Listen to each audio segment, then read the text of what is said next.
Imagine turning the key of a normal little car, and instead of a calm hum, you hear the fierce scream of a superbike engine exploding to life. It sounds ridiculous, but what really happens when you drop a motorcycle engine into a car? Today, we uncover the shocking truth behind this wild mechanical experiment. The spark of a crazy idea. It usually begins as a joke in someone's garage. A few friends stand around a small, old hatchback whose engine is barely alive. One friend says, "What if we put a motorcycle engine in it?" Everyone laughs, because it sounds insane. A bike engine inside a car? Impossible. But then curiosity takes over. What if it actually works? What if this tiny car becomes a rocket? Surprisingly, people all over the world have done this. And what they discover ranges from brilliant to terrifying. Two machines from two different universes. To understand what happens, we need to understand how different motorcycle engines and car engines truly are. Motorcycle engines are built to rev extremely high, stay lightweight, deliver power through quick bursts, move a body weighing only 150 to 250 kilograms. Car engines are built to deliver slow, steady power, provide torque to move heavy weight, handle long-distance durability, maintain stability in a high-mass vehicle. So when you take a bike engine and force it inside a machine 4 times heavier, you're mixing two worlds that were never meant to collide. This alone changes everything. The first startup, pure mechanical shock.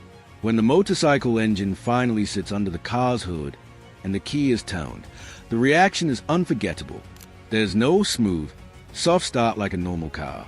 You get a sharp, aggressive, high-pitched scream, the signature sound of a superbike ready to race. The entire car vibrates. The dashboard rattles. The steering wheel shakes. It feels like you've trapped a beast inside a metal box.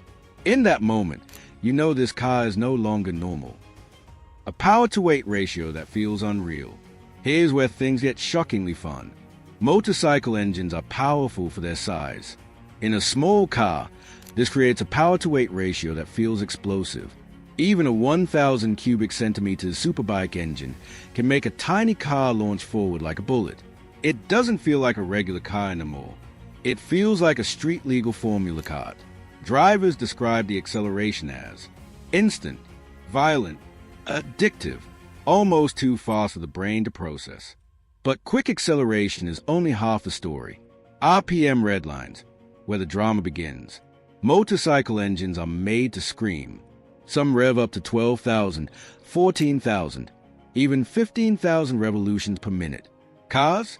They usually stay below 6,000 revolutions per minute. So when you press the gas, the engine doesn't growl, it shakes. Power comes instantly, not gradually. The speed builds before you even realize it. This makes a driving experience thrilling but very intense. It feels like you're controlling a wild animal, not a car. For new drivers, it's overwhelming. For thrill seekers, it's heaven. But torque? That's where problems start. Horsepower looks great on paper, but torque is what moves a car. And motorcycle engines don't have much of it. So the car struggles when starting from a stop, in heavy traffic, on steep hills, with extra passengers. When carrying weight, you press the gas. Nothing happens for a moment. Then suddenly everything happens at once. This makes the car unpredictable in daily driving conditions. Fun for racing, not fun for grocery shopping. Gearbox chaos, not your usual driving.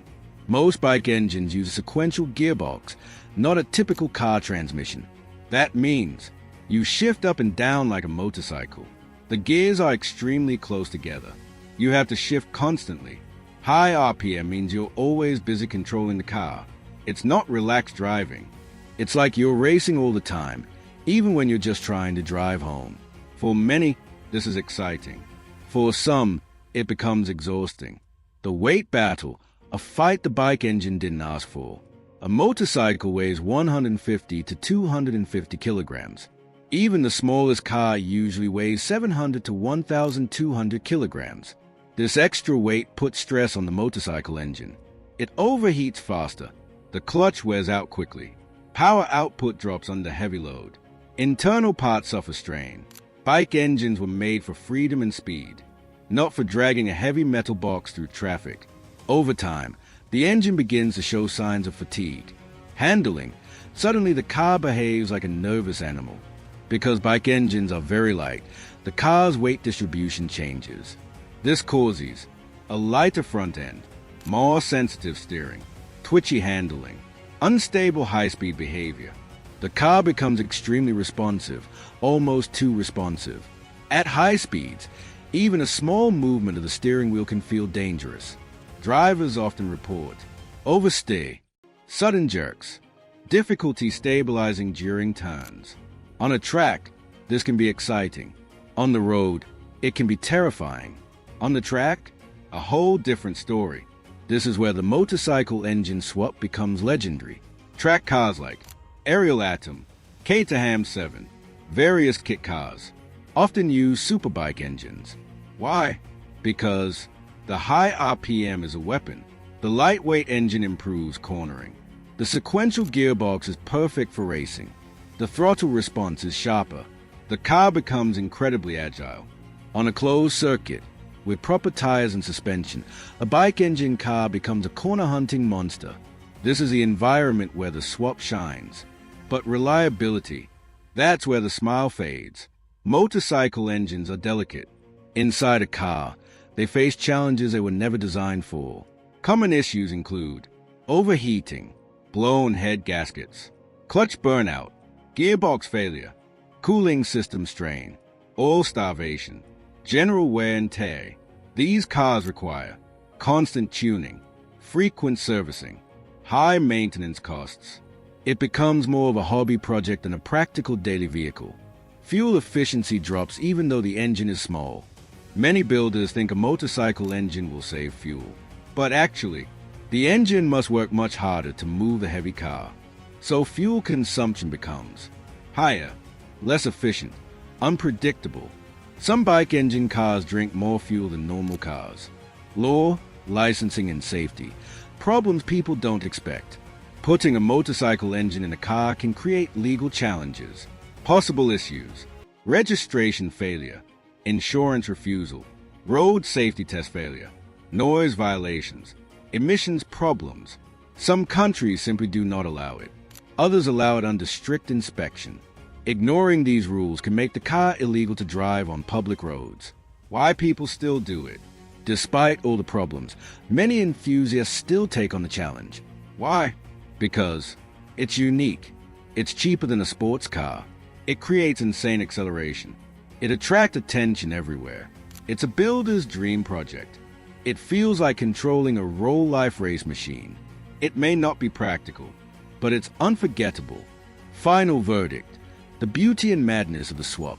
So, what really happens when you put a motorcycle engine in a car? You get ridiculous acceleration, a screaming, high RPM sound, a lightweight racing feel, a unique driving experience. But you also face low torque, mechanical stress, reliability problems, handling issues, legal complications, high maintenance. It's not a daily driver. It's a passion project, a thrill machine, a conversation starter, and sometimes a mechanical disaster. But for those who dare to try it, the reward is a one-of-a-kind driving adventure they will never forget. Thanks for watching. Like, share, and subscribe for more.